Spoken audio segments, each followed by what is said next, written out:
చూద్దామా మా ఊర్లో వసంతాలు ఎలా జరుగుతాయో పెళ్ళయ్యాక. వాళ్ళ వసంతాలకి వాళ్ళే నీళ్ళు పట్టుకున్నారు పాపం. అలా నీళ్ళు పట్టుకున్న తర్వాత ఇలా నలుగు పెడతారనమాట కొత్తగా పెళ్ళైన పెళ్లి కూతురికి పెళ్లి కొడుక్కి. మాకైతే పెళ్ళైన వెంటనే మా కులదైవమైన కోటప్ప స్వామి దగ్గరికైతే మేము వెళ్తాము, కోటప్ప కొండకి.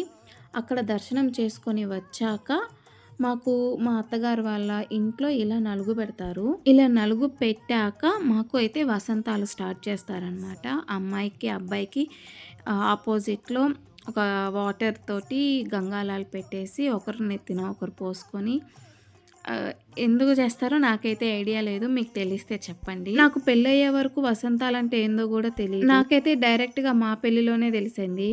మీ వైపు కూడా వసంతాలు ఇంతే సైలెంట్గా జరుగుతాయా?